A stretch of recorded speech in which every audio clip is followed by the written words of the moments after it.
We'll call the extension meeting to order with the first order of business comments from the public on related agenda items. Anybody on Zoom? There are a number of people on Zoom. No public here, so we'll go to the ones on Zoom. Does anybody wish to speak?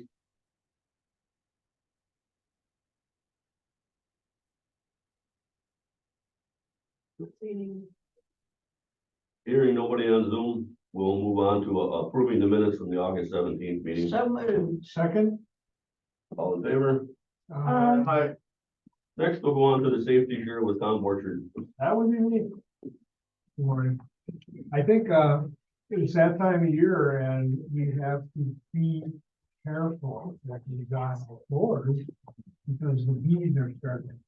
One got in my car, I was in line to get Starbucks and the darn thing flew right in my window. So And wasps as well. Yellow jackets. Yeah, that's just that time of year when anytime it gets Oktoberfest in downtown Appleton, the bees come out. So be careful and watch out for your open cans of beer or beverage, pardon me. And just keep that in mind as we go because it's not the worst of getting stung in the throat or mouth or something. Or stung while you're driving. Oh, well, yeah, or just even flying around in the car. Guy was over fixing my cable TV and he's up on the ladder and he comes there and he starts dancing on the ladder. I go, I'm not supposed to dance on that ladder. Oh, there's a bee up there, don't you see it? It turned out the hard hat he was wearing made him look like a flower. That's all I got. Anybody got anything else you want to add? Hearing nothing else, we'll go to the chairman's report. I'd just like to say I was at the conference too, and it was a good conference. We did talk a little bit about low income housing, and that's really not something that anybody has any solution to. I mean, you can maybe build a house for $200,000, the interest rates being around 7%. You know, there's not many people that can afford a $1,500 house payment called low income housing. So I don't know what the solution is there. And mental health awareness is a big topic. I mean, people need to be aware of it. Kind of like you were talking about the hugging. My daughter's got a friend that if you hug her, she would just explode. You know, she basically doesn't like people touching her. So you never know that by looking at her. She basically runs in marathons. She's a great person, but she does not like to be touched. And when somebody does touch her, she just basically has a meltdown. So it's like you have to be aware of your surroundings. And, you know, I personally, like, a lot of times would love to give somebody a hug and say, you know, something nice, but I know that I have to basically restrain myself because I don't know what that person's life entails. So I always try to basically just give them a compliment. And, you know, you can say, boy, your hair looks good today, Karen. And it makes you feel good, you know, where just by giving them a compliment does a lot to build their self-esteem, you know, where if you want to really take somebody down, you can just say, well, you know, your shirt doesn't really look like it fits, you know, did you gain weight? And all day they're gonna think that, you know. So it's like, say nice things to people and people have a better day. I'll leave it at that. That was a nice report. Next, we'll go on to the UW Extension Program Educators Report with Agriculture and Regional Dairy with Bowers. Hello, Right. so I'm Stephanie Bowers. I'm your new regional dairy educator. Super excited to be here. I've been in the role for about 2 months now, working with these amazing fellows.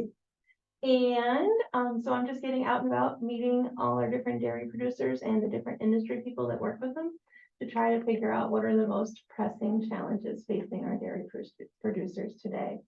So my work will most likely focus on climate change and regulations, working with our dairy producers to help them through those challenges. What other counties are you working with? Winnebago, Outagamie, Shawano, Oconto. Governor Thompson was at the meeting and he was talking about the dairy herd that he has, and he calls them the Oreo cows because the front end is black, the back end is black, and the middle has a belt of white all the way around it. It was interesting to hear that. Now, I believe that he raises them for meat. As Yeah, opposed those to are- dairy. Probably belted Galloways. They're a pretty neat looking animal. He's also commenting that the price of hay is so high this year and he couldn't get enough hay. He actually had to sell 17 because he couldn't afford to feed them. So I'm sure there'd be other farmers in the same Yeah, so, situation that he is, the hay is so expensive that, you have to downsize your herd. He grew enough to keep like 83 of them, but he had to get rid of 17 of them. yeah, so right now we're in, depending upon where you are, because it's been so spotty, we're in a level 2 or level 3 drought situation.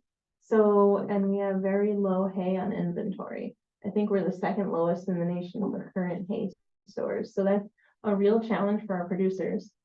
So there's a lot of animals going to market because there's just not enough feed out there, but corn's starting to come up and that's been interesting. It's highly variable this year. Every year is so different. But we're doing the best we can with what we've got. So we'll know a lot more in the next few weeks as our final forages get into the winter. I know where I got my shop. I looked at the soybeans and a good soybean crop, you'll have like 5 beans per pod. Mhm. And most of his are 2 or 3, so he's gonna have a really poor yield. Yeah, And that will hurt a cash cropper because, you just cut your product in half. Yeah. But because of the drought, he's lucky he's got a crop at all, I guess, but hopefully that, it's sustainable and they can come back and plant next year because with Ukraine not having no grain for us, you're just gonna see prices in the store continue to increase, and I don't think people can hardly afford to buy what they have today with the way the prices have been going up, so hopefully it, gets better. I sure hope so too. It's just been a really interesting year. I have a question. So back in 1968, my dad's herd, which was all grains, his rolling herd average for butter fat was 300. Would that have been considered good or not so good? That's a great question. So would it be like 3% butter fat? Butter fat, Yeah, 300, rolling herd average. 300 pounds of butter fat? Huh? Would it be 300 pounds of butter fat? No, it's, they, 300 I figured you would know this one, the drop of a hat. That's really poor. You should be up at 500 Okay, for butter fat. It's not, I don't know if it's pounds, when we tested DHIA. yep. It's bad. I just Yeah. wanted to know your take on that. I want to say that our state average is probably around 25,000 pounds of milk per cow per day. And then to correlate that to butter fat, quick 3% of 25,000, 3.5. Very good. I didn't even get my Prize. calculator last time. You played the prize. You still So- see grade herds or is everybody registered? There's a lot more commercial herds, I believe. There still are those key registered herds for breeding stock, but I think most producers are more on the commercial side. So, And in your estimation, what's the hardiest breed of cattle? Brown Swiss, Scottish Highlander, really? but they're not dairy. From a dairy perspective, it depends upon, there's more variation within a breed than there is among the average of breeds. So it kind of depends upon what you breed for on your farm. Yeah. And one more observation, how are your John Deere tractors? So that is a loaded question. I am respectful of all tractor colors and types. So I married a red farmer and I grew up green and now my dad has blue tractors, so I have to be very respectful of all tractor colors. You still moldboard plow? No, we're conservation farmers, no-till. I figured you'd have like a big It's 10 bottom moldboard on that 8855. What would happen if the NRCS guys heard you? Good to meet you, Stephanie. Thank you. Thank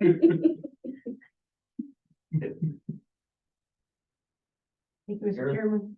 Not that it makes any difference in your job, but you did grow up on a dairy farm? I grew up on a farm, I still live on a farm. Dairy or? Yeah. Yeah. Yeah, we milk 105 cows and then we've got about 250 head of goats and about 30 head of sheep. Well, Wow. And did you grow up in the areas that you're now working, Winnebago, No, Okay, I'm an import, from where? upstate New York. So I grew up in Oh, the my. Cornell Cooperative Extension System, very involved with our ag agent. Watkins Glen, No, where is Watkins Glen? That's more western. I was right on the border, right, so where Vermont, Massachusetts and New York meet is where I grew up. the place that gets all the snow. Yeah, we're a little south of the frozen tundra. You like but yeah. Tonawanda? Yeah, we're basically western Vermont, so lots of Oh, snow. okay. We get nor'easters. So, yeah, Well, welcome to the area. thanks. I've been here. I moved here in 2008 and I worked Okay. as a dairy nutritionist for a number of years because there's a lot more cows here than there are at home. Oh, My parents' farm is the only farm left in the county, so that's kind of fun. really? Yeah. So here there's a lot more cows. So there's, I think, 15,000 milking cows within 5 miles of my house. I live in Wrightstown. And you say all these goats, you milk the goats as well? Heck, no, No. no, the goats are for fun and family adventure. So, invasive species like buckthorn, Uh-huh. grazing. They'll eat that stuff. Yeah, oh, they love it. They just go nuts on shrubberies. So yeah, so we have them for fun and family adventure because my boys are 8 and 11, so it helps keep us all. None of us can sit still because we're farmers. And what do you do with the sheep? They go with the goats and then they're really young. Oh, you don't shear them. We have 4 that have wool and the rest have hair. So the reason I'm late is because my son's little 4-H project got out. So there was a discussion on how many, if she could feed the neighborhood or not. Yeah. Okay, thank you. And what, I had an interesting, when I was on the board of the solid waste, was it? We toured the Brown County landfill. And across the street from the Brown County landfill, there's a sewage treatment plant. And I said, well, what was that for? And it ends up, there's 3 mega farms in the area. They have a sewer line that brings all the cow manure into the sewage treatment plant. So you were about a quarter mile from my house. Really? Yeah. And then I thought it was rather hilarious because one township, they wanted to build the sewer treatment plant and they didn't want it. So they didn't build it there. They moved to the other side of the road. Yep. And they built it. That means that side still gets the smell and everything else that goes with it, but none of the benefits of taxes or anything like that. So that to me was surprising. But I thought it was neat that they, could pull that out.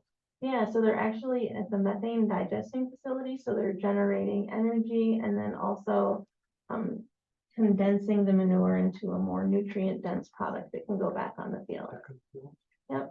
And thankfully, now that it's up and running, it actually hasn't been an aroma because when it first started, the onboarding days or whatever, we could sure smell it, but it seems to be working good from what I know. I'd like to learn more about it because it is literally right there. You So, gotta know the difference between a paper mill and a sewage treatment. The Oh, yeah. smells are different. oh, The absolutely. paper mill. And when you are over there, you'll be. If Yeah. there is a second. Yeah, it's an interesting area to live in. So I've got a question, well, a couple of questions. Where do you stand on raw milk? And United Kingdom is using methane in their tomato farms. And so they've got all of their tomatoes in greenhouses, and all of that methane goes in to helping The heat, grow, the heat. to heat it enough Yeah. so that the tomatoes can grow, and the tomatoes are apparently absolutely phenomenal. That's fantastic. Yeah, I have not heard that, but that's something I. yeah, it was something I learned the last time I was over there, and I saw that. Isn't that interesting? Yeah, and then as far as raw milk, that's a whole debate. So I'm just gonna be Switzerland on that one for right now. Okay, it sure tastes better, Yeah, there's lots and of I different, love the cream. yeah, I grew up on raw milk. It is good. Explains a lot. I like raw milk. But then again, I grew up over in England where they were able to, it was pasteurized, it wasn't homogeneous. Where did you grow My teen years were over in England. up? Did you ever see the Beatles? I never saw them in real life. I have seen Paul McCartney, but that was down in Houston. But yes, was I a fan? I had the biggest crush on Paul McCartney. Well, Stephanie. I welcome did to that. attend a Beatles concert. I think it was at 64. I think. How old are you? Wouldn't you like to know? Did you enjoy it? Oh, yes. Were you screaming? I told myself I wasn't going to, but yes, I did. There he goes with the Beatles. Wow. Any other questions? Hearing none, we'll go on to, human development and relationship with Todd Wetzel. So, Don't let us down, Tom. well, there's Our our time. stuff. If you want There's to 8 hand up, different there are handouts. lots of handouts. If you want them, you don't need them, but. Starting with Rent Smart, obviously the biggest part of my position. Still the state co-chair for Rent Smart. Do it every month. We do the online classes and all the places that I do it within the county. So far, since we started doing the online statewide classes, we did that starting in July of 2020. 24% of people that have earned the certificate have been Winnebago County residents. So again, it's, even though we're not doing it in person in Winnebago County, they are still far and away the majority of participants that we have in online classes. Still doing it out at Oshkosh Correctional, out of the prison, do that almost every month now. We've had 151 individuals out there that have earned the certificates. They have an extremely long waiting list. They would have me there every week if I had the time to go there. So working with them out there, we've got scheduled series coming up every month through the end of the year.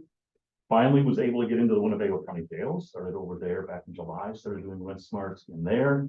We've done 2 series in there. We've had 14 inmates at the jail earn the certificate. We've got a new series.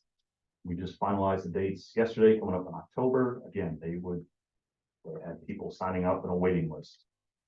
People are excited to take it in the jail. Down the road at Nova Counseling, the treatment facility, we are now regularly scheduled in there every 3 months. Not as big of a group, but again, for individuals that are going to be releasing from there. Again, so really positive outreach from there. Everyone that takes it is super excited to take it because they're released back, and depending on where they go, it's definitely some skills you need to know, right? Pillars Adult and Family Shelter. So even though it's in Appleton, I've started going in there every month. And in exchange, Katie Gellings, our colleague in Allegheny County, is doing some stuff here in Winnebago County. So we're going across county lines, but everyone's playing nicely in the sandbox. The Cots Men's Shelter over at the Father Cars campus. I go in there occasionally, doing Rent Smart in there coming up in October. And then just a few weeks ago, met with the staff from the Drug Abuse Correctional Center. Just down the road, they're interested in doing Rent Smart in there. And I think the superintendent is going to come and want me to give a presentation at Oshkosh Correctional to see how we do it, to see if it would be a good fit for their individual. So yeah, a really positive, lots of good feedback on Rent Smart. Everywhere that we do it, yeah, it's far and away the biggest thing that I do. Amy gets sick of printing certificates and printing and binding the books, but it's a good thing. Eviction data is there. Still too many evictions in Winnebago County, but it's kind of the same thing as we talk about every single month. Working with Reentry Ready. So coming out of my work at Oshkosh Correctional, we developed financial literacy education, and we took that statewide. Katie Gellings, who's now in Allegheny County, she was in Green Lake County. She started doing financial literacy in the Green Lake County Jail. We've got a couple other colleagues statewide that have started doing financial literacy in correctional facilities, doing the Reentry Ready financial curriculum at Oshkosh Correctional in October. Katie and I just did one via Zoom. We tried it out online. We did it for Dodge Correctional, maximum security facility. We really can't get inside, but they heard about it and were interested. So we did a Zoom series to see how that would go. And then in late November, Katie and I and Jonathan Ferguson, who's our state specialist on campus, we're going to be presenting at a national conference in New Orleans on our work with Reentry Ready financial literacy in correctional facilities. So again, taking it to a nationwide audience, which is super cool from something that we had not really done anything with 2 years ago. But it's been a big outreach for us in financial security, starting to do work in correctional facilities, whether it's DOC facilities or county jails, drug courts, mental health courts, just a lot of really good things coming out of that. Planning ahead, again, keep going back to Katie, but Katie and I, and hopefully our colleague Tiffany in Wapaka County, planning ahead. We've got an online series coming up in October. For planning ahead is for making financial plans, end of life plans, healthcare plans, all that type of stuff we don't like to talk about, but how do we talk about it? How do we plan for that? Again, a newer curriculum that we have, but we're going to do that via Zoom, working with the ADRCs and senior centers to get people enrolled. I think it'll happen this time. We tried to do one earlier in the year and we did not get enough participation. What else? Encouraging financial conversations. That's also coming up in October.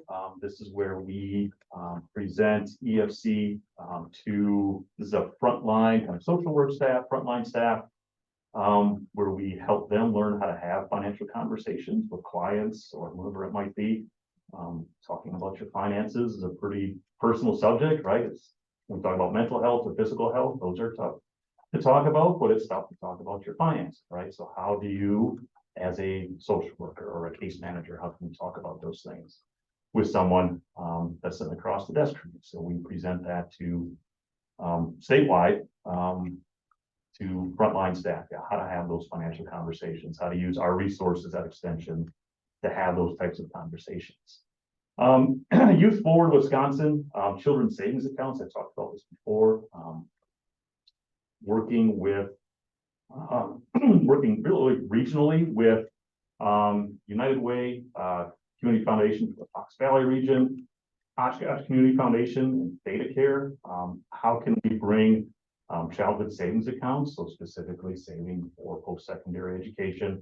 How can we bring that to every child in our area? We've been meeting kind of as a smaller group, a representative from Theta Care, from the community foundations, from the United Way, and there's some real interest regionally of how we could do that. They have specific funders that are really interested in funding for post-secondary education for underserved youth. So we're still a long way from doing it, but we are much further ahead than anywhere else in the state. There's some real genuine interest. I think we're going to start out with a kind of a community push of education for potential funders and other foundations. So exciting things that are happening, not necessarily leading in anything yet, but definitely could. It would be super interesting if it did. On the other side of things that I do, so family engagement and relationships, strong couples, I've talked about this before, but a communication education series for couples. We do this online. This is in cooperation with Illinois Extension. Are these new events or?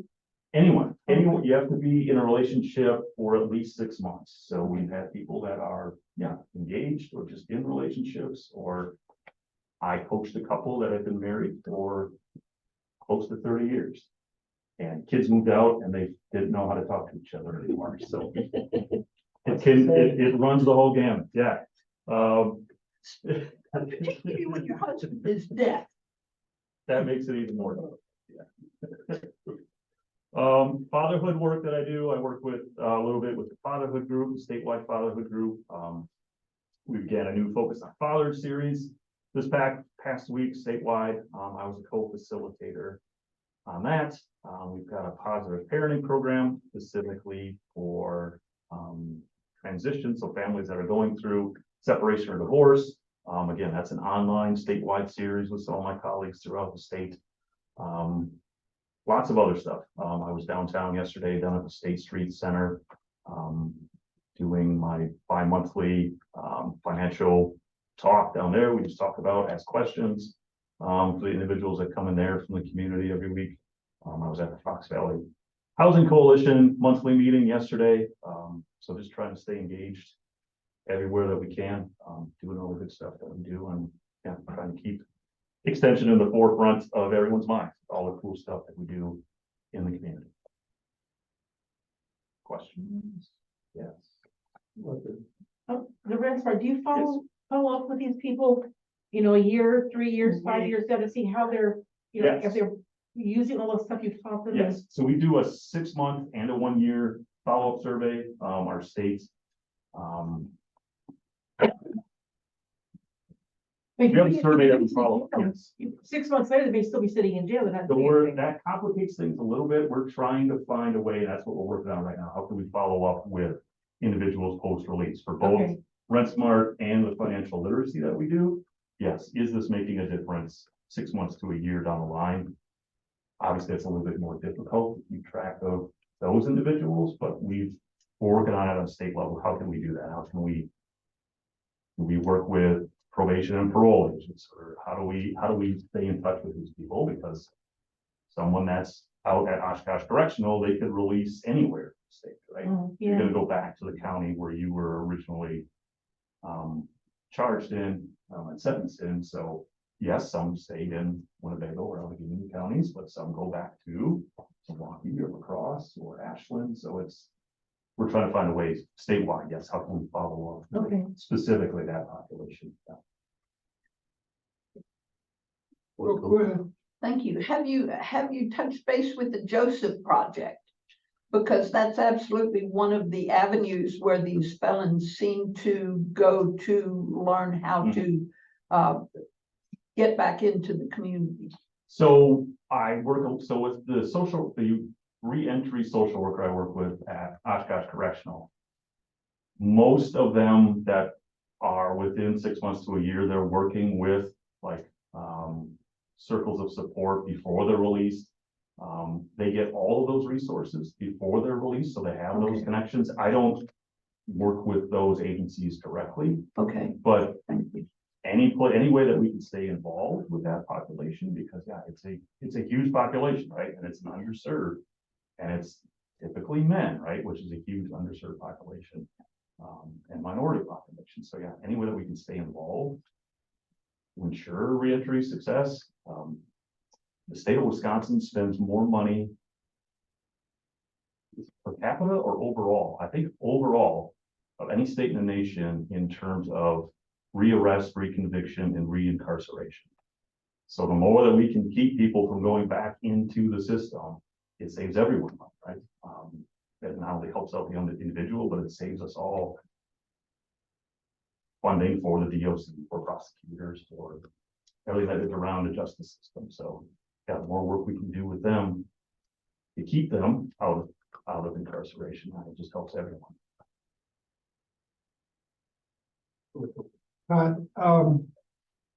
You deal with given numbers, like when it's Rent Smart, $1,000 to rent a 2-bedroom. What I've noticed, what I've been hearing is the rental prices have been kind of going up. Yes. Yeah. And the question I have is you really don't do your wild deal in why they go up. You take what's given you and project that onto the customer, right? So we talk about, yeah, how can you, like the first module in Rent Smart, all we talk about is budgeting. How do you find a place to live? How do you determine what the true monthly costs are, right? Because the place that advertises the cheapest rent isn't always the cheapest place to live every month, right? Because there's probably not utilities included and all those other housing costs, right? You can't just look at the rent number alone. So yeah, we talk about how do you find a place that you can honestly afford? What does your budgeting look like? What's your spending plan look like? It goes into how much money are you making? Yes. Are you seeing that the people aren't making enough money to cover? Yes. So what do you do about it? It's tough, right? Like Steve said, yeah, like how affordable housing, it doesn't exist, right? We are 140,000 units of affordable housing short in Wisconsin, right? Are the landlords gouging? I don't know. I don't think so. I think they're just keeping up with the market rate. Well, right? I'm Pretty much assuming that their loans are locked in, I don't their know. operating expenses, like I got duplexes across me that are 40-some years old. I was renting a 2-bedroom duplex for $150. It's now going for $1,000.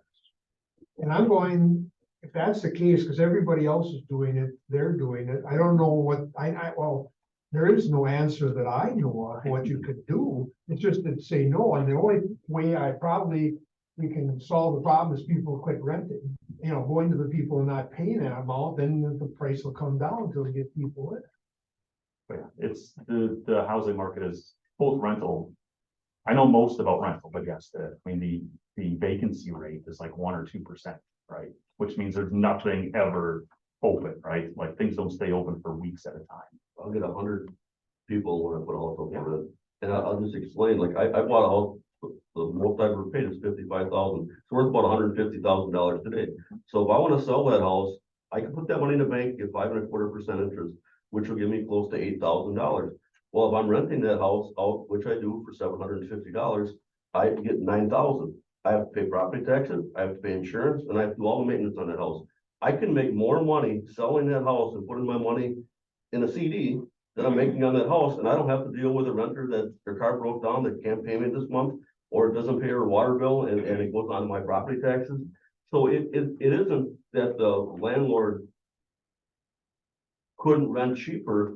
It's an investment, just like, you know, when you take a CD, you know, you don't say, well, I'm gonna find the lowest rate because I want that institution to make more money. You go and you look for the highest rate you can get because you're a CD shopper.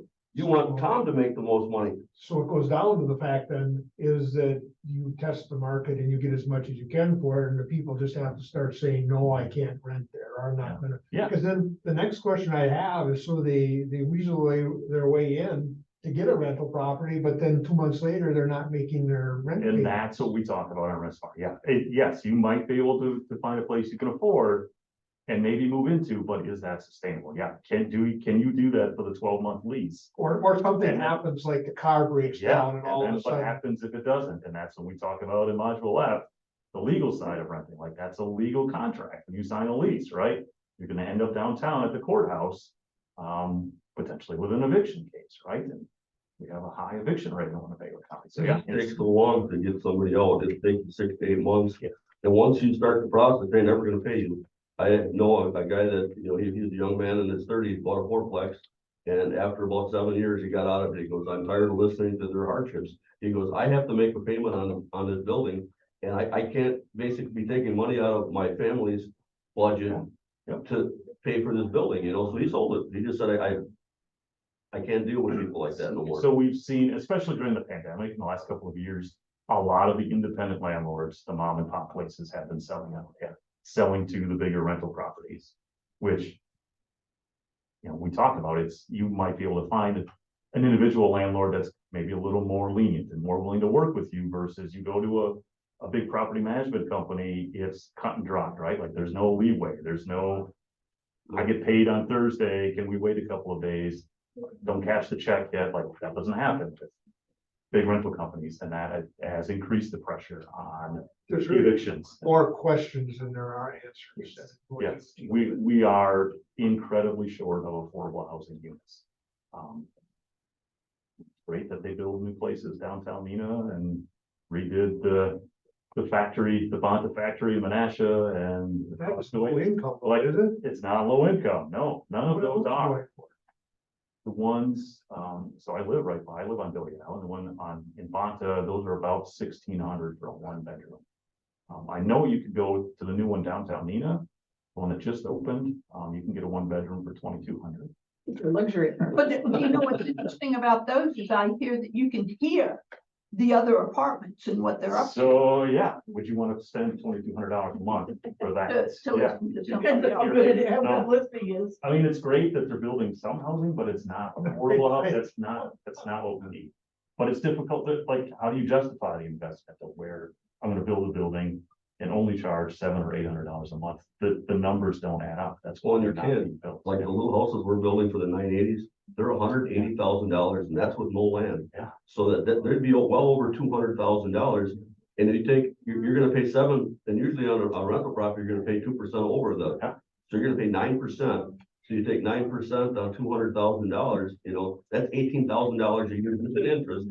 Then you have to add the property taxes on there, the insurance on there, and the maintenance on there. And then you divide that by 12 months, and that's what you gotta rent it for. When you break even. That's how you get to $1,000. Yeah. I can understand that. It's just that I'm going, are they now, and I think you hit the nail on the head, these big corporations to come in that don't care, they just go ahead and they up it up. I have a daughter that's living in a 3-bedroom and she's at $1,250 a month. Now, they just raised it $250. That's about fair market right now. It is, they're more expensive and less expensive, but it's what you get. And, I'm trying to find an answer there. I can't find an answer. Again, another case of line goes through my backyard and I can't get any answers. You sit around the fire and you try it because then throw healthcare in there at what? $2,600 a year. And Well, and childcare too. yeah, did I say healthcare? So, you know, I meant childcare. Yeah, our childcare went up 10%. If you've got it. If That's you can, $40 a week. Oh, we're chiming in now. Then it's not right, but what do? You're working for nothing just to pay for childcare. and like myself, I could get 900 for either one of them houses. Yeah, But I absolutely. rent for $725 and $750. They're paid for, I still make a good profit, but in the business sense, it's poor business decision. You I are should in be the I minority. should be maximizing all my assets. But you've Like- got good people in there too. Well, they're good people, and I mean, the one I had, many times I've waited months for the rent. But I'm basically got a good heart, I guess, that's my Yeah. problem. Yeah. I see the good and I'd like to see them get ahead. Go ahead. Mr. Chairman, seems like we've been hovering around seventh in the state. And out of 72 counties, I mean, we're ranked way up there for evictions. Yes. And I was also noticing, that Kenosha is 1, 2, and 3 in various categories, where we're, not trailing that far behind fifth and sixth. What is it about Kenosha? That we could look at and say, okay, we're like Kenosha in this way, and what they're doing wrong. Is there any way we can learn something? I mean, they're first, second, and third in evictions. That's pretty bad. So Milwaukee County is obviously always number 1 in filings, but they are way down the list when it comes to actual eviction judgments. They have a lot of local resources in Milwaukee County. Okay, Like they typically have fewer judgments in a year than we do. Like there are fewer physical eviction judgments happening because of the community resources and the funding that they have in Milwaukee County. okay. Kenosha County, I don't know enough about Kenosha or Racine or La Crosse is also one that's kind of surprisingly always up there when it comes to judgments. We're working on, actually have an email I'm going to send to Michael Collins, who's one of our state specialists down on campus, talking about maybe we can get some grad students from the La Follette Center to do some research and figure out why us? Yeah, why Winnebago County? That's not. Are there any counties that are creeping lower and lower and lower? Yeah. And then could we learn from them? Yes. What is it they have implemented that takes them? So Allegheny County, which has a higher population than Winnebago County, they have a much lower eviction filing rate and a much lower eviction judgment rate. Why is it? You think it's due to the prison? There's a lot of, We More think- affluent county, Slightly, there's more money. but some of it we think is because of the campus, like we know what the neighborhoods downtown are like, right? Older neighborhoods, older houses. So potentially yes, there's lower income individuals in those houses, in those apartment complexes, which that can potentially lead to, one mispayment can lead to an eviction. We think some of that is the cause, but like that's not the only cause, right? But why Allegheny County is so much better when it comes to eviction filings, and eviction judgments. Why we are high, we don't know, which is why we're gonna hopefully tap into resources on campus, and they can do the real research and hopefully come up with some answers. I really don't think Oshkosh especially is a very affluent city at all. I think it's kind of depressed economically. There's not a lot of money floating around. All of Winnebago County? Yeah, Okay. and Oshkosh, I don't think we're kind of depressed financially, but I don't think, it's just great, but. Yeah, when we look at, so we can look at like census tract data, right? Like we can go down to And like you can probably guess what neighborhoods in downtown Oshkosh or in Neenah and Menasha, like what neighborhoods are the lowest income. And not surprisingly, if you overlay that with the eviction filings and eviction judgments, it matches up perfectly to those neighborhoods, right? So typically lower income neighborhoods, that's where the most evictions are happening. So yes, it's how do we improve those neighborhoods, right? How do we increase income? That's definitely one potential part of it. But yeah, it's not the one, answer, right? It's a multiple pronged approach to increasing the amount of affordable housing, increasing income, right? Yeah, why that happens here versus Outagamie County or Fond du Lac County. Do you ever work with the childcare area? I Because don't, we're in a no, crisis now. no, yes. We're gonna talk with Mia, who's community development. They're doing some work with childcare on a statewide level. And there's interest of financial and community development trying to work together. And then again with the fatherhood project, because one of the things that came out of the research we did around the statewide fatherhood report is that yes, childcare doesn't exist, right? Especially in rural counties. And there was an example that's in the fatherhood report of a dad that had primary custody. He had to drive 45 minutes one way to find childcare. And then 45 minutes back to work, right? It's an hour and a half twice a day that he was spending on childcare on the road, right? Which could be time he could be spending with them, or he could be working, or all the other things, the costs that come with that. So yeah, childcare is a huge issue. Yeah, that's yeah. It's not cheap to have children in childcare. Yeah. When we look at these 100 people plus, 143 judgments. So that could be a family of 3 or 4, maybe so a house of 140, 111. Are any of these duplicated so they get evicted in 19 and the same people get evicted maybe in 21 and 22? I mean, potentially, more than likely not. Where do these people, you get evicted, where do they go? If they can find a landlord that's willing to work with them, and most of the time you don't, right? Steve. Yeah, you might find that. I mean, yesterday, again, Housing Coalition meeting. Lisa Stramberg, who's the head of Pillars, was there. All their shelters are full, right? All the Pillar shelters are always full. They have the largest waiting list that they've ever had, and it's only September, right? So come October, November, December, when people really want to get into shelters, it's going to be even larger. So we might not see unhoused individuals like we do, on TV and other areas of the country, but we definitely have an unhoused population around here. And some of that stems from evictions because it's nearly impossible to rent if you have an eviction on your rent, right? Especially if you're trying to go to a larger rental company. They don't rent it as an eviction, right? Evictions, they're not renting. they're not going to. Yeah. Evictions go through small claims court, so they show up on CCAP. Yeah. They stay on CCAP for at least 10 years in Wisconsin, which makes it almost impossible to ever rent again.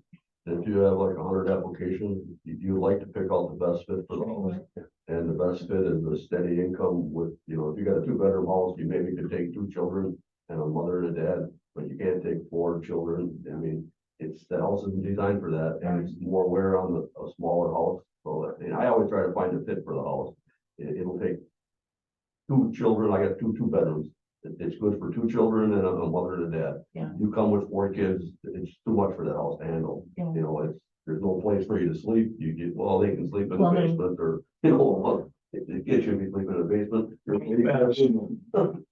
But just, from January of 22 till August of 23, 162 families have been evicted. Where are they?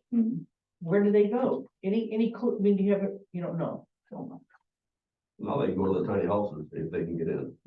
That's what they were built for, some of the, There's not 162 of those tiny houses. no, there's only 34 and they're full, I think, in a waiting list.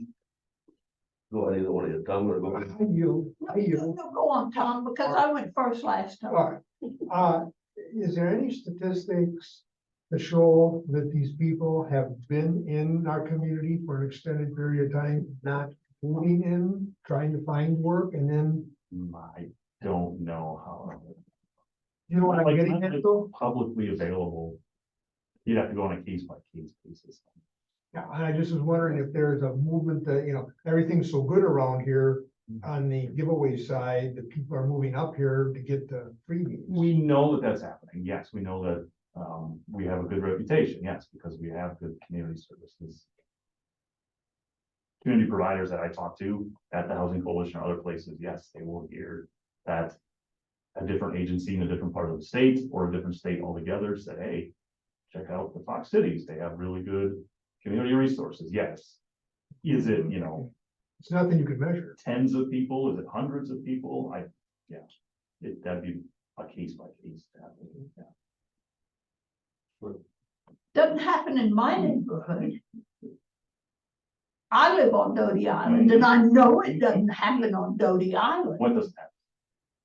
Any of this stuff, Evictions? people, evictions and, happen on Doty Island. people. It's interesting, we have a business in Menasha. And that business says that there are people who come in their vans, who are living Yeah. in their vans. Yeah. And that, so 2 questions. One is, I am happy to let you know about some low rental income in Menasha. It's full at the moment and the people would be crazy if they were to move out because the low end is $425 all in, all utilities included. The high end is $650 all in. How do we go about letting our communities know that it is happening in our communities? Because there's dealing going on the island, drug dealing going on, and it's in the open. It's just that you've got to open your eyes. How do we go about educating people? Don't know. That's a bigger question than I can. Because it but doesn't happen it's- in my it neighborhood. does. I know what happens in my, I know the properties on Doty Island where evictions happen, like, it's not uncommon, yeah. Absolutely. And they are nearly side by side with, Some some pretty of the nice really nice homes. properties that we have. Yeah. Yeah, it happens everywhere, yeah, there's not a neighborhood that's immune to evictions. Yeah. And what's interesting is if I talk to those people, they'll look at me and they seriously say, not in my neighborhood, that doesn't happen. And I said, wait a minute, Absolutely. I live in your neighborhood and I know it does. Mhm. Menasha's got a school that's vacated now, and there's talk of turning that into an apartment, but I don't think it's gonna be low income. Look what happened with Nina at their high school when they proposed doing some of that, neighbors and everything else, exactly to your point. Yeah, and that's going back to just the general affordable housing. Yeah, it's not in my neighborhood. And I don't agree need with it. I know we need it, but boy, you're not gonna change the character of my neighborhood. Yeah, you're not gonna build a duplex or a fourplex or a tower, not in my neighborhood. No, that's not what I agreed to when I moved here. I mean, there is that too, right? Like that's a big component of it also. Even if you like, where I live, there's no rental houses. But I've seen many foreclosed, they lost it to the bank, and the bank basically, by the time the bank gets it back, the house is pretty much run down. And they sell substantially at a reasonable price. Somebody comes in, sticks $40,000-$50,000 in it, and they sell it for a $60,000 to $70,000 profit. So basically, they're not the evictions, but they're the foreclosures. They lose the house due to the fact they can't make the payments, and the bank takes it back. Which, yeah, foreclosures are a whole No matter nother, where you go, there's it doesn't matter if you own a house or not. Yeah, you get evicted from a foreclosure. And that's gonna follow you forever too. Yeah, you're never gonna get a mortgage again, certainly not in the next 10 years, probably. Yeah, and it's gonna be really difficult to. Financially, that's gonna be on your credit report, it's gonna ruin your credit, all the things we talk about in all the classes that we do. Yeah, it's tough to recover from that. So going back to your question, like, how do we prevent that in the first place, right? How do we make sure you're in the right spot? How do you find the right place to live? That's all of what we talk about in Rent Smart, right? How do you find a place that you can actually afford? Make sure you know what your budget is, right? You have to know, and really talking to these guys that are going to be released from Oshkosh Correctional, the county jail, like, you gotta know where every dollar is going, right? Those first few months, that first year. Because yeah, just innovation. It messes up everything, right? For years and years and years. So yeah, how do we prevent that from happening in the first place? So there's, yeah, lots and lots and lots of different angles that have to be gone at to try and, yeah, prevent it from happening. It's tough. Yeah, here are no further questions. We'll move on. Very good, Todd. I'd like to say an Yeah. excellent presentation. Yeah. Thank you very much. Thank you.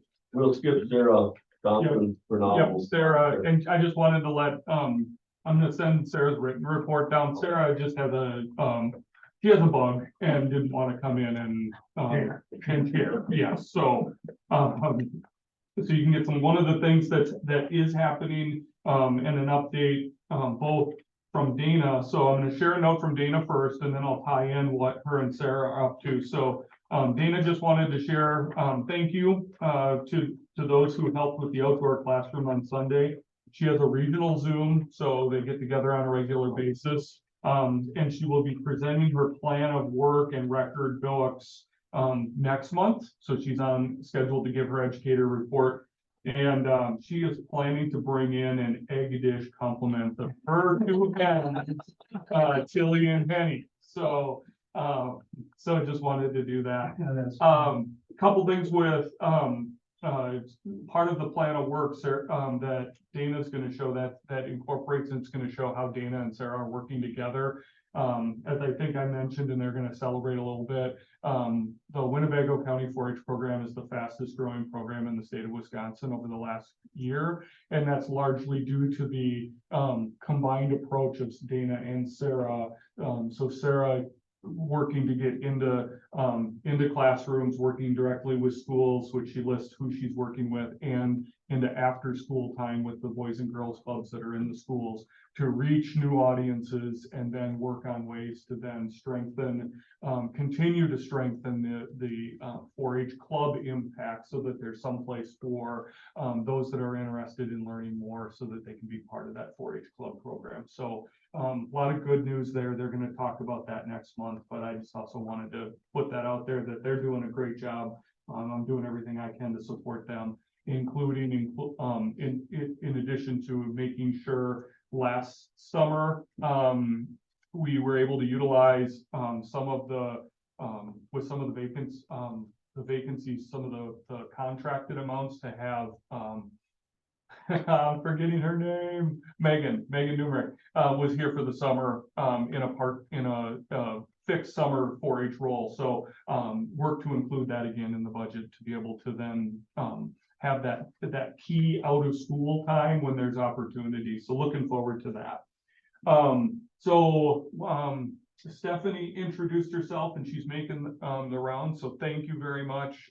She's also been active. So Kevin Jarek is the crops and soils educator. Kevin hosted a corn silage dry down event at the Carnegie farm, which is like the first time that we've had some extension outreach programming in quite some time. I know Stephanie was able to use that as a networking event and pitch in where needed and meet some of the producers. So it's good to start to see those types of things that we're ramping those up, and we're starting to see how how the regional ag educator model is working, and so it's working well. I want to just share a little bit of the kudos to Todd for him and the team that he's working on. They were the presentation that they're giving was a peer reviewed jury panel, so it wasn't just, hey, we would like to present, sure, come on down. This was a competitive selection. So the organizers of something similar, National Association of Finance Counselors and Finance Professionals. So this is what they do, is financial education. So they said, we want to hear more about this extension program from Wisconsin. So it's a pretty big deal. The other awesome thing is intentionally, so Todd mentioned Katie Gellings, and it's intentional that those two are working together, and and kind of trading. It's things that they're working with me, to make sure that we have, essentially there's some reciprocity, because there are some things with Todd being a male and Katie being a female, there's some natural audiences and organizations, that it might be a better fit. So, they're working out programmatic trades, or, teaching event trades. The other thing, I think Katie is doing Learn as You Grow. Is that the one that so this is a program that Katie was part of the development team. In fact, Katie and the team that she worked with were just recognized as a national award winner, at a separate conference, the National Association of, Extension, Food and Consumer Science, Professionals. So they were a national award recipient and were selected on that Learn as You Grow. And so money as you grow.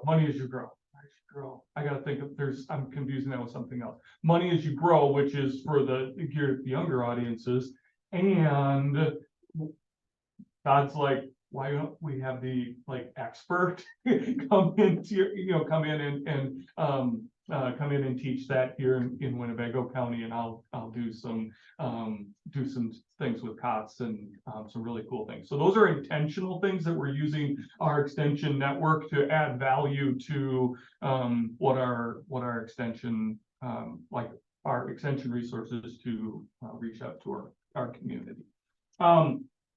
Just want to shift a little bit, the facility, if anybody hasn't had the opportunity, I know there are a couple individuals that were able to help with the building last weekend. If you want to take a look, you can kind of start to see where you can see the run, that it's nearly finished next spring. We're adding some things, but you can kind of start to all of a sudden see how that space is going to look. It's really cool. I pulled around the corner into the parking lot yesterday, and I'm like, yep, now I can see exactly, it's not just a concept, it's like, boom. So you may want to take a look at that. One of the things, facility-wise, Amy is helping to take the lead, but Amy and I, working with Parks, so Justin and Adam, we're working to see if we can find a solution for a reservation platform, or a facility management platform that will be, one, customer friendly, so out-facing customer friendly, have an internal component, so all of the county departments and all the groups that want to utilize Coughlin Meeting Center have that ability to do, but then also on the back end can meet the needs of both the reservation system for, say, Expo or park shelters on those, and managing this. We heard yesterday from Ethan that he was actually in contact with a company that the agenda building, the agenda prep software have a component. So looking at the pricing, which we anticipate by bundling, pricing goes down. So we're hoping to be able to roll that out and meet everybody's needs, because what we have is kind of a mishmash, and we'd like to just get one single. So we're working on that. Hopefully that happens soon. The only last thing that I have is that I don't have a for sure update, but there is some state politics bubbling around the university right now. Shocker. So I'll say that I was kind of, all of a sudden I read it and I deep dug back in, but it sounds like our legislators are holding the UW staff members' pay raises hostage in return for the DEI concerns that they had. So Equality of diversity, inclusion. Diversity, equity, inclusion related things. So I'll be honest, I thought that's a little bit of a kick in the stomach to myself for holding because all of my bills are going up just like everybody else's, and the promised cost of living increase is now being held hostage. And I know there's others in this room that are being impacted the same. So we'll see what happens. It's way above my pay grade, but it is frustrating. It is frustrating that it kind of seems like the same old that keeps happening. So I think Todd has a program for that. How do you stretch your dollar? How do you stretch your dollar? So, it's a relatively new development, so it could be it could be just the, you know, to draw attention to things that are going on. So if it does have an impact in us, as far as the UW, I'll keep everyone in the loop, but, so far, we're gonna just keep doing what we do until something different happens. So, the biggest thing that I'm concerned about, and thankfully right now, my extension team is fully staffed. But the things like this, as they continue to go on, you know, it used to be that some of our positions, I mean, we would get 30, 40 applicants because this was a extension University of Wisconsin position. And we would have our pick of high quality applicants. I mean, heck, Katie moved from Ohio to work here, and we are super glad that she did. I just have an overall concern that if things like this continue, we're no longer going to be that sought after place to employ, to be, you know, for people to apply. And I'm surrounded, and I've really tried to surround with super talented individuals, and those super talented individuals have options and choices. And you know, so that's where the concern is. And so retention has been the next level of concern.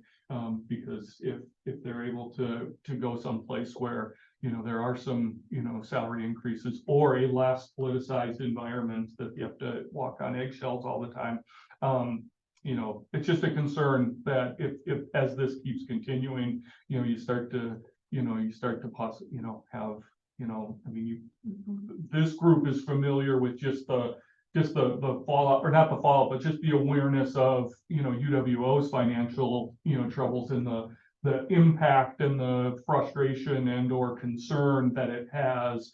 But then, you know, imagine that, looking at that again statewide and magnifying that, you know, that potential, you know, that some of those same feelings, you know, are among all of our UW. And as I understand, it is not a state employee issue, it's a UW employee issue. So we're being singled out in this other, you know, as a part of us, I guess, with the diversity, equity, inclusion concerns that are shared with the with political leadership in that sense. So just wanted to give that update, kind of my initial thoughts, and if there's anything else, I'll keep you up to date. Question? My turn, my Oh. turn. Your turn. I just want to say that in our family, very specifically, that with the young and our eldest grandchild is 6, our youngest is 2. And what that family is finding is that by 4 years old, you have to start streamlining your kids in the program that they might be interested in, or the parent might be interested in for the child. One of the things that I have suggested to them, because you get an overall picture of what's available for young people and what their interests might be, is 4-H. Because there you aren't necessarily streamlined immediately. And apparently by age 8, you better, by God, have found your niche, because that's where you're going to be going. And if you haven't found it by then, you're out of luck. You're just, And what is streamlining?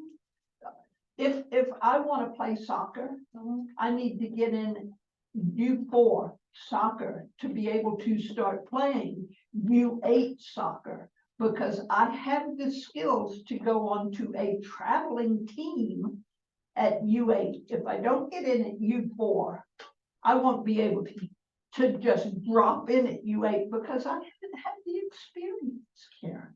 And when I say I'm talking about 4-year-old. Okay. And it's getting nuts. And It's getting nuts as far Right. as, So I do have a response, and it's actually based on, so this is where my putting back my 4-H educator hat that I wore for so many years. There is the research. I mean, so Kay isn't making I'm supporting Kay because, you know, there are a number of things, and it's not just athletics. There are music programs that if especially you know, concert or orchestra related, where you need to start, because if you want to be first chair and whatever you know, and that's boom, and it's much more focused on music. And then there's, you think about some other ones. So there is some actual longitudinal research, meaning that they've surveyed some kids over periods of time that have shown that participants, regardless of the length of time, and it just increases, is that career awareness, likelihood to go to college and to go to college, because we haven't had the kids who have been through the study to actually to finish yet. So to be able to have, you know, go in and get pick out some career areas. And also there's some that being belonging in 4-H has some higher levels of positive mental health. There's mental health factors because of those varieties. And part of it is because of the variety and the ability for not only families, but the individuals to pick and choose activities, learning areas that meet there, instead of like, you know, I'm doing this at age 8 because it's the only thing I know, because I've been doing it since 4 and I have to continue doing because I don't know what else it is that I want to do. And my parents picked it for me. Right. So it is something that, this is where especially Sarah's work with having opportunities to do Chick Quest and after school programs is introducing as many audiences as possible to the potential of 4-H. Now, I'm going to borrow a phrase I've heard in this room before. We can introduce them to 4-H, but we can't make them join. Like we can lead a horse to water, but we can't always make them drink. But the research shows that if you have an introduction, you're going to get some families and some youth who are joining. And that's where I'm really super proud and I'm super supportive of the work that Sarah and Dana are doing, because they're working to build those exploration opportunities, which will then hopefully grow into broader learning experiences. Absolutely, and that is what that is the concern that my daughter-in-law has for her children, is do I have to streamline my kids at age 4 so that they get to do what I want them, because at age 4. So does that mean like you take away you want them to play soccer? That's what so they get no music, they get nothing else. You streamline it down to all they're concentrating on is soccer. If you have 3 kids, and you've started to do that, your entire after school time is taken up with taking your kid, number 1, to the soccer game. And do they have 2? Oh, they've got practice and they've got a game. So you're taking them to 2 events. Then you've got the next child who's in music. Oh, and she's got to sit and practice her music. And then she's got to go to the concert and she's got to have her lesson. And now I've got the 3rd one who's sitting there saying, I don't want any of this. I want to be in gymnastics. And so now as a parent, you're starting to pull your hair out. Am I right, Amy? I have not gotten to that point yet. I'm actually on the opposite end of the spectrum, where I think kids need time to be kids. Absolutely. Because I'm more worried about their future mental health, not being anxiety ridden by being overwhelmed with too much stuff. Yeah, and that's another thing that happens, is the parents overwhelm the kids with these activities. And just the variety that's involved in 4-H. You're doing animals, you're doing gardening, you're doing sewing, you're learning. You've got a pad to touch so many areas, and you've not kind of been left behind in that stream of, I've got to play soccer the rest of my life, or baseball, or whatever it is, or music. So I wanted to say that, and so I'm very excited that 4-H is there, and thank you for continuing to send those informations. And boom, I'm done. This is almost like a campfire. I didn't know if there's a wine down here or not, but this is getting real close. I'd like to commend everybody that's working in this project, because I sat in a solid waste board and they got together with Outagamie, Winnebago, and Brown County to make a landfill site, and they worked together, and they just redid that agreement. Now, one of the things that we have to watch out for is that, you know, to do that, if you were gonna try that from day one now, you never could do it. You literally never can do it. So when you're talking about having Todd go here and do that, and somebody else coming over here, that's fantastic. And that's, somehow we gotta sell that or bring it to people's attention that this is good. It isn't that we're just in our own court, we're all over the place and we're helping out, and we're not adding another person just to do that here and having another one in the other across the county line. This is big stuff, but I don't know if it goes publicized enough other than this meeting, and it's out there and it's happening. Yeah.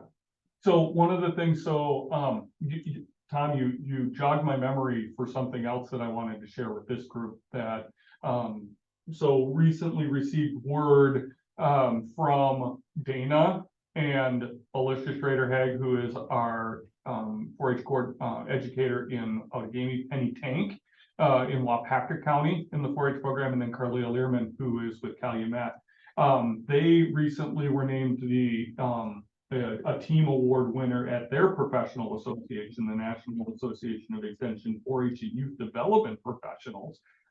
That's a mouthful.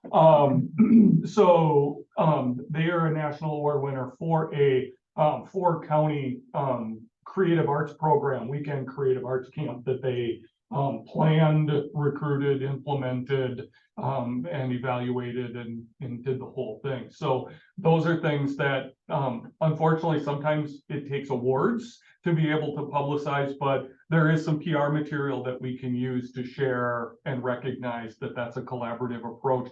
Partially it was a post-pandemic response that was, it's an area that there's a lot of interest in our 4-H programs.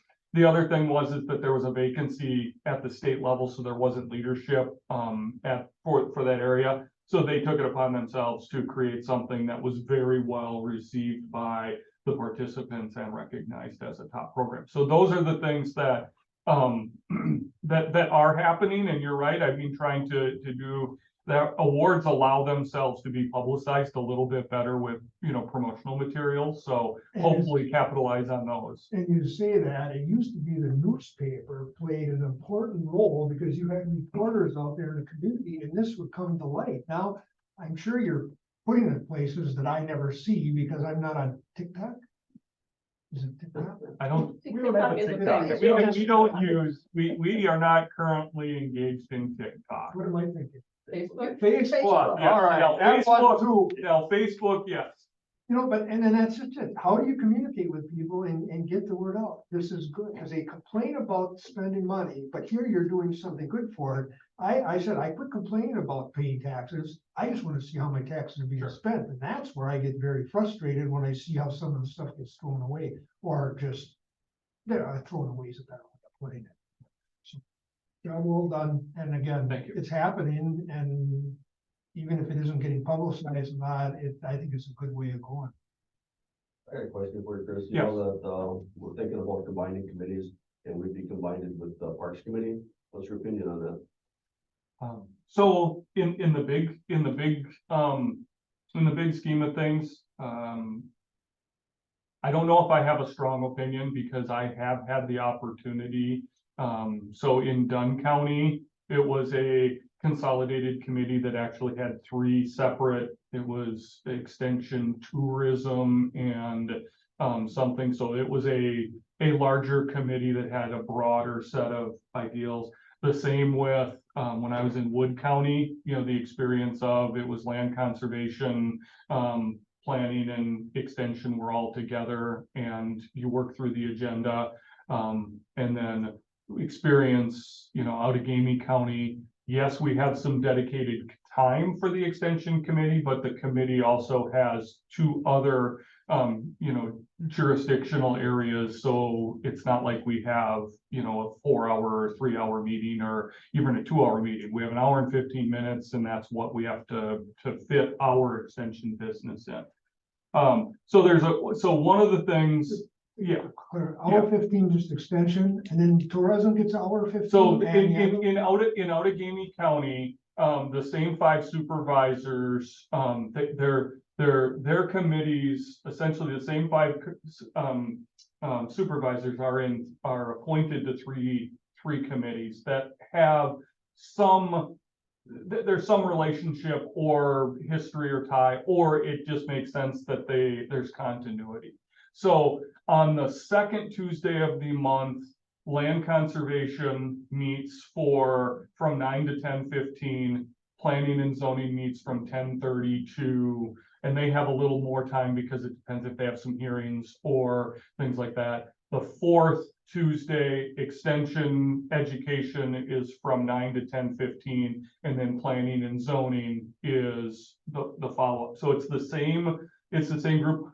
There's some bonus, for that model. There's actually, because Greg Bannock, who is the land con director, him and I, throughout the year, when there's like grant approvals or donation acceptances or things like that, we can pop on to each other's agendas because it's the same committee, and we can just pop on and take 5 minutes, and we gain ourselves 2 weeks, or in some cases a month, before, something comes up. I think there was some misconception. I think some of the county board supervisors thought that, like, if we were combined with parks, that Adam would be here for our whole meeting. But the way you say it worked in the past, Yes. we would have a meeting today, and next Tuesday we'd have a parks meeting. We wouldn't have a joint meeting. It could be. I'm just giving you the example of how things are in Outagamie County. In Wood County, there were chunks of the agenda that were broken down. So like,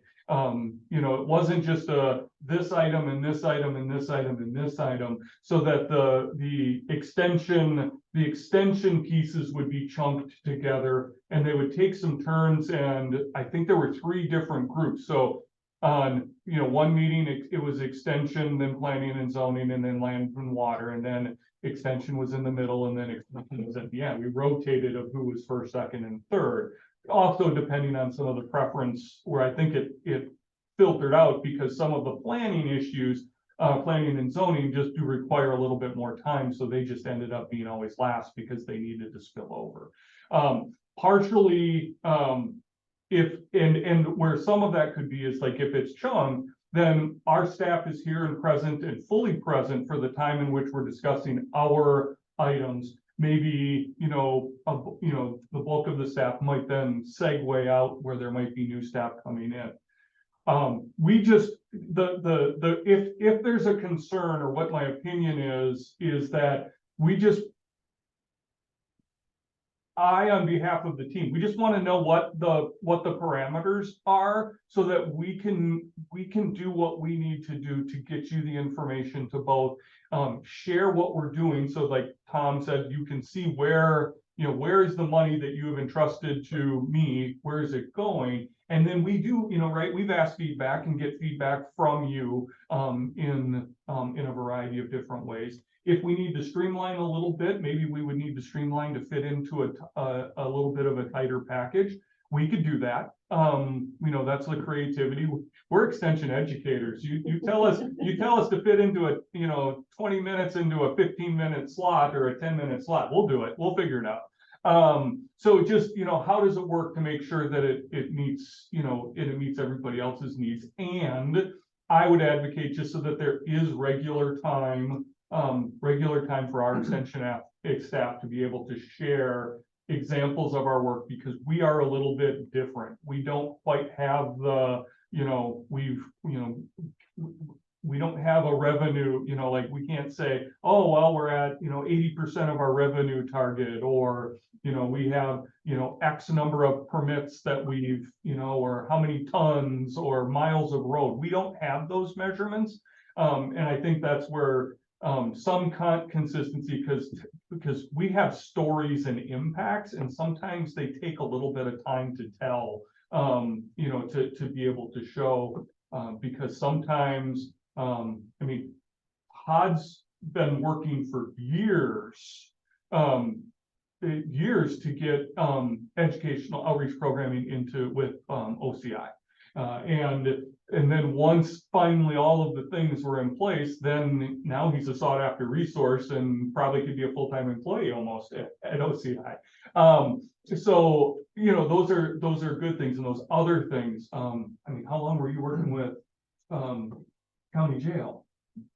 And you still Yeah, are. we tried that for a couple of Yeah, years. you know, before we finally got yeah, in there. 2 years and then finally clicked and things like that. So, you know, some of our impacts are slow going, but when we do all of a sudden, you know, so we want to be able to tell some of those stories. Well, and for us as a group, we want to have the full summary of what happened, not a synopsis. You know, you could basically get your report in 5 minutes if you just wanna, but we really won't know the background of anything. Yep. And I don't wanna ever see that really happen, because then there's no point in even having a committee. I just look at it, the more information we have, the harder it is for any department to basically not share with us what's going on in the department, so we can make basically educated decisions. Where Adam's just across the hall, he could easily walk over here when you're done. So if this meeting lasts an hour and a half, he's there. Yep. But like for the health department and human services in Parkview, the park director from Parkview would have to drive all the way to human services. Well, I don't really see how that is.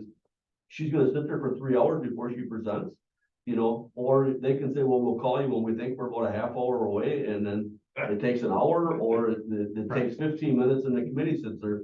I guess I don't see what the system we had seemed to be working great. And I like getting the knowledge firsthand, and I like being able to share it with the rest of the county board. And if I only get 5 minutes of what Todd said and, you know, 5 minutes with Steph, I really didn't get a full Right. report. What I got is a synopsis of what you did, you know, and not all the information I need to make educated decisions. So I personally just would like to, you know, if they do it, well, then we could meet the first Tuesday for here, the second Tuesday for the parks, or however it works out. But I still would want to get all the information so I can make an educated decision. But, I think what this tells me is that there was something in my head and now it's come to light. It's the fact that it's one thing to tell me you're gonna put in a committee. It's gotta tell me how you're gonna do it. If you don't tell me how you're gonna do it, I don't know if I can support that message or not. Yeah. Because just what he's saying, it makes sense. Well, how are we going to do it? Or are we gonna get a piece of paper saying this is all here? So that to me helps me better say, unless you tell me how you plan to structure this, I'm not gonna support that. right, you can read this, but if you have any questions, like Sarah was sick today, if you have any questions, you're not gonna get them answered today. You can contact her and she can answer them. But it's like, we had a lot of questions for Todd, and, you know, I just like being one-on-one with a group of people and getting the answers. Well, and where my thinking is going is that we have the opportunity, I have the opportunity to call you, Steve, and say, listen, where is this committee meeting? How are we going to address it? I have the ability to call Chris. I have the ability to call Todd. I can get that information. So when I come to a committee meeting, I've got that background. And now potentially we don't have Chatty Cathy sitting here Oh, telling we her heard stories. Now, Um, I will say this, so Steve, I responded in basically, we will adapt, and that's what we do. And our extension work is highly relational. I mean, thinking of the example, Stephanie, in her last 2 months has been just building relationships. And I should have not even put the word just. She's only been focusing on relationships so that she can get the input, so she knows what her, what the needs are, so that she can focus her work. We highlighted Todd. Todd spent years building relationships, and now is finally, so I am gonna speak for the staff. We appreciate the relationship that we have built with this committee and the questions and, you know, the dialogue that we have, because we know that when there are suggestions, ideas, and feedback, that it's not out of like, oh, we just want to load them down and see if they'll do it. It's we get what the extension programming is, or we're not sure if extension fits, so let's talk about if it does, and often, right, we've had our where it's like, that's not really the extension, in extension role, but we know that our friends over here are the ones that might work on that. So we do appreciate the ability to build the relationships with this group so that Kay can give me a call and say, hey, what's going on? Or what do you think about this? And her and I can have a really good conversation, or anybody else. I know Karen, Karen's calls every now and then, and we have those cool conversations, about just different ideas or different things, or what's going on, or, what do I know about this? So I appreciate that. And I'm speaking on behalf of our team because I know they have that same response. I would hate to see where, say we did get the meetings where they're condensed, and I can call Todd and he can answer my questions, and Doug will call Todd, then Karen will call Todd, then Kay will call Todd. Now, he's been basically interrupted 4 times from his busy schedule, so he could explain something that he could explain to us in one meeting here, and we're only using his time one time, rather than dragging him out of a meeting, or him calling us, and then, you take 15, 20 minutes of his time, where today we took up your time, but we all heard the answers. Yeah. Rather than just one person. That's why I always try to ask my questions to the county exec at the county board meeting. I can easily call him. He's never not called me back, never not answered my phone. But I want everybody on that county board to hear the answer. It should be more than one person concerned. We all should be concerned what's going on. So it's like, if I ask him a question in this committee, we all hear what the answer is, not just one person. So I just like to see that the system we have, I think, is working, and hopefully we can keep it going forward. That's all I have. Anybody else have any questions? Moving on, we'll go to UW-Madison Division of Extension Education Steering Committee updates. We had just the WCA steering committee had a meeting, a week ago Thursday, so last Thursday. God, this past week has been nuts going to meetings. Recently, we had a student, and it was very specifically to discuss what needed to happen, the plan going forward.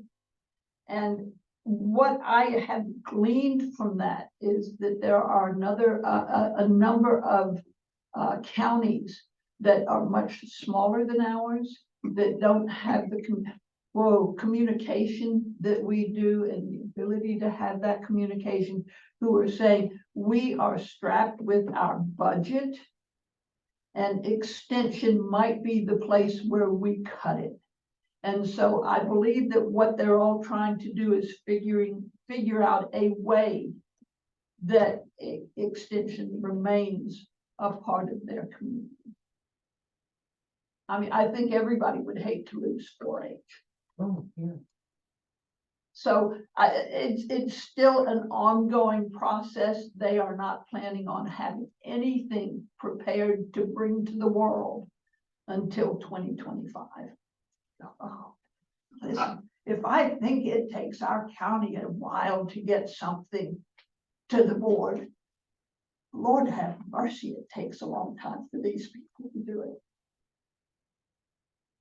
One of the meetings I went to was how you have a successful fair. I never knew, but some extensions actually run the fair.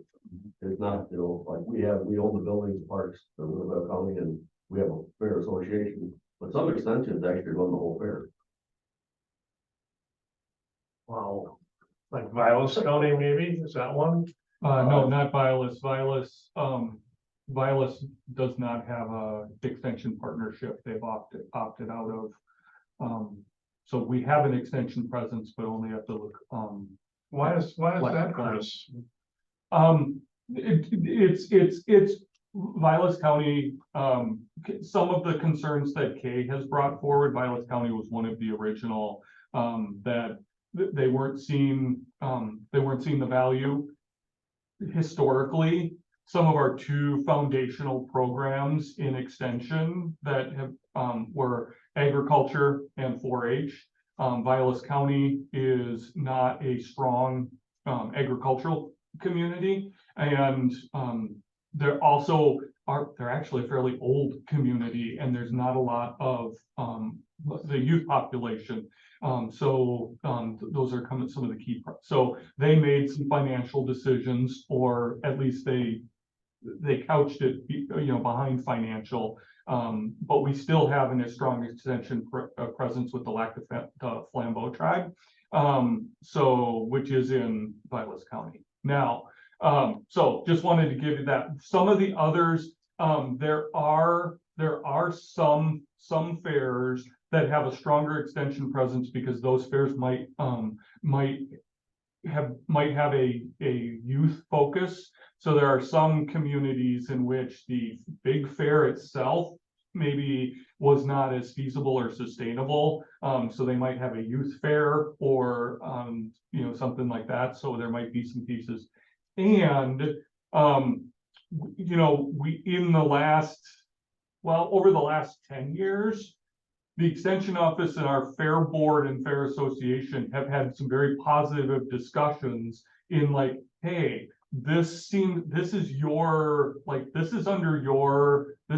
ours. Let's talk about how we can transition and things like that. So we've had at first they were tough conversations, and then it's like, hey, you're right. The risk is really on the association, so we should be on that. And our, extension space is really, supporting the, any, youth volunteers, or, things like that. And how can we, ensure that we have a, good educational experience. So that, those are some things. There are some others that don't have. So this is the other piece. And Kate, this is piggybacking on, conversation you and I have had. So Winnebago County, the greater Oshkosh area, we have more people. We have more individuals, and even though they're still, we have more resources. We have more corporations and community organizations that are willing to donate and volunteer and help support. So we can do a better job of getting people in the right spot so that they can have the maximum impact. And in smaller rural communities, there isn't that set of resources. So organizations like, say, chambers of commerce and extension, and I'm trying to think, there was another one that just popped in, United Way type organizations are leaned upon even more heavily, because there are not necessarily some of those other community resources. So it's about trying to get us in our space, but yet we do have years, almost 100 years of tradition of doing some very traditional activities, and they're not matching up where the mission of extension is, and where we really need to be our best, and we're trying to help get in place. So yeah, Steve's right. There are some extension organizations that have even more of an involvement, and we're working on trying to get everybody in the right spots. That's what they're trying hard to do. And as Chris said, the negotiations at the beginning are difficult, and it's making sure you've got all your ducks in a row as to then proceeding forward and making it understandable for those of us who haven't been a part of it. And of course, I'm sitting there saying, huh? For us sitting right here, this just seems to be a unit, both from the county and from extension. The sense that I get from some of those people who are on that committee at the county level, they don't have that community. And when I say community, I'm talking about those of us sitting around the table right here. They don't have those connections. And then, of course, the other thing I thought about is, where is the county seat? And do they have to go from one end of Bayfield to another end of Bayfield to get to where they're having the meeting? And are you going to do it? I think that one of the things that I'm having to adjust to, and I hate it because I love personal contact, I like seeing people, I like seeing their expression, is Zooming. And I don't get the same sense of warmth with Zooming that I do, but it may be something that this silverback has got to think about transitioning to. Oh, please, no. I don't want to do it. I like the personal contact. Steve, that was I mean, thanks for bringing that up. It does help highlight what, you know, at least like the three counties that I work with, you know, the similarities and differences in the, you know, the mindsets, and that there really are a lot of resources, especially here in Allegheny and Winnebago counties in their respective areas, that can help things. And we may quibble about whether they're in the right spots and things, but they're there. Whereas there's a lot of other communities, you know, nearby that don't have that. And, you know, and as, you know, Todd pointed out, there's people that are moving into the area because of the resources and the community support that's here in some cases. And while we hope that's good, we also know that comes with, it has to be balanced, so. Next, we got announced upcoming extension events at the county board meeting for discussion. I guess we can announce the pizza sale, huh? Everybody knows the pizza sale going on. I know talking.